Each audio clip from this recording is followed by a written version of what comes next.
माननीय विधायक और सांसद के प्रत्याशी आदरणीय मनीष जायसवाल जी, निर्भय सरवादी जी, आदरणीय श्री पूजन मेहता जी, इस मंच पर उपस्थित सभी एनडीए के साथीगण और इस मंच के सामने उपस्थित तमाम भाइयों, बुजुर्गों, नौजवान साथियों, छोटे छोटे बच्चों, माता एवं बहनों, आज हम आपसे आग्रह करने आए हैं साथियों, 2024 का भारत, और आपको याद होगा 2014 में आपने इस देश में यशस्वी प्रधानमंत्री नरेंद्र मोदी को बनाया था साथियों, और लोगों ने सोचा नहीं था इतना विकास होगा, इतने सपने साकार होंगे।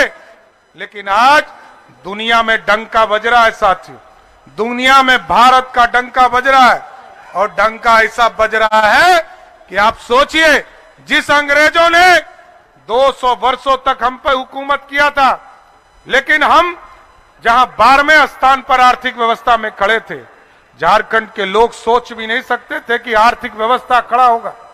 लोग सोचते थे भारत चौथा वर्ल्ड है, दुनिया के चौथी दुनिया के तौर पर भारत को जाना जाता था। लेकिन देश के यशस्वी प्रधानमंत्री जी ने उसी अंग्रेज को हराकर 12वें स्थान से 5वें स्थान पर लाने का काम किया साथियों।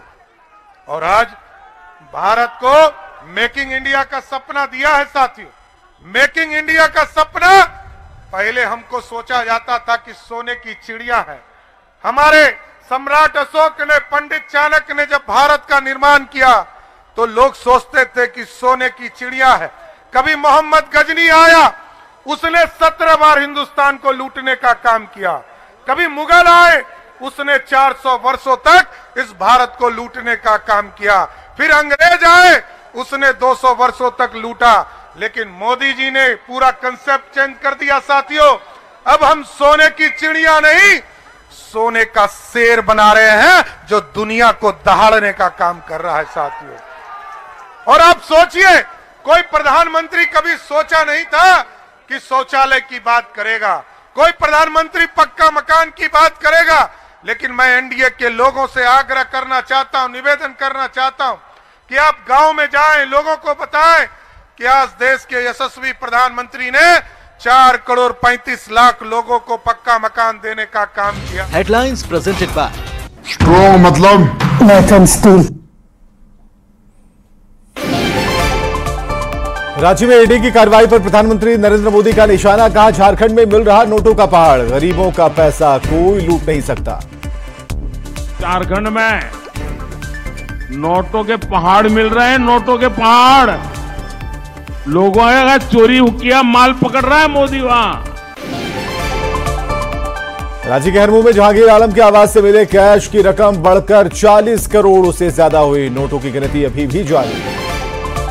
कांग्रेस नेता आलमगीर आलम के ओएसडी के करीबी के ठिकाने पर भी छापेमारी, रांची में मुन्ना सिंह के आवास से 3 करोड़ कैश जब्त। ईडी की कार्रवाई पर कांग्रेस नेता आलमगीर आलम की सफाई, कहा नहीं है कार्रवाई की जानकारी, ईडी की ओर से जानकारी के बाद करूंगा बात। पटना में नीट पेपर लीक मामले में अब तक 12 सॉल्वर गिरफ्तार, छापेमारी में जले हुए प्रश्न पत्र बरामद। हेडलाइंस प्रेजेंटेड बाय स्ट्रॉन्ग मतलब मैथन स्टील।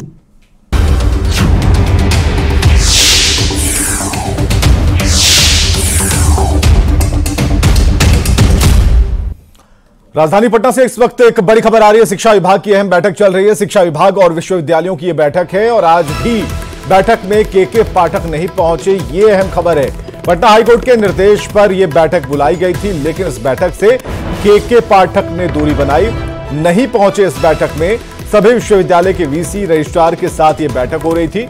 शिक्षा विभाग के सचिव बैठक में पहुंचे हैं, और रजनीश हमारे साथ मौजूद है। रजनीश, ये कोर्ट के आदेश पर बैठक बुलाई गई, लेकिन के पाठक इसमें भी नहीं आए, मतलब क्या है, क्या खबर है? देखिए, पटना हाईकोर्ट ने सुनवाई के दौरान बीच का रास्ता निकाला था कि पूरे मामले पर जो के पाठक कार्रवाई किए हैं, बैंक अकाउंट को फ्रीज करना और पेंशनर हो या फिर जो वेतनभोगी है उनके वेतन को बंद करना, ये तमाम चीज अनुचित है, जिसको चालू तो कर दिया गया। उसके बाद जो शैक्षणिक सत्र है, परीक्षा सेशन है, इसको लेकर बैठक बुलाई गई थी, जिसमें के पाठक के बारे में साफ कहा गया था कि बैठक में उनको उपस्थित रहना है, लेकिन अध्यक्षता के पाठक नहीं करेंगे। और उम्मीद के साथ साथ इंतजार भी किया जा रहा था कि के पाठक आएंगे, लेकिन 12 बजे तक के पाठक नहीं आए। शिक्षा सचिव जो है वैद्यनाथ यादव और हायर एजुकेशन की जो डायरेक्टर है रेखा कुमारी, उन्हें भेज दिया गया। बैठक शुरू हो गई है। सभी विश्वविद्यालयों के कुलपति और रजिस्ट्रार मौजूद है। बैठक चल रही है, लेकिन कई सवाल उठ गए कि फिर से बिहार के शिक्षा विभाग के सुप्रीमो के पाठक क्यों बैठक में नहीं पहुंचे, क्योंकि पटना हाईकोर्ट ने आदेश दिया था और बैठक बुलाई गई थी। तो कहीं ना कहीं आज की बैठक के बाद फलाफल क्या होता है, क्या रिजल्ट निकलता है, ये इंतजार है। लेकिन के पाठक पर फिर से एक बार सवाल उठ गया है। जी बहुत बहुत शुक्रिया रजनीश तमाम जानकारियों के लिए। तो के पाठक क्यों नहीं आए, अब इस पर सवाल खड़े हो रहे हैं।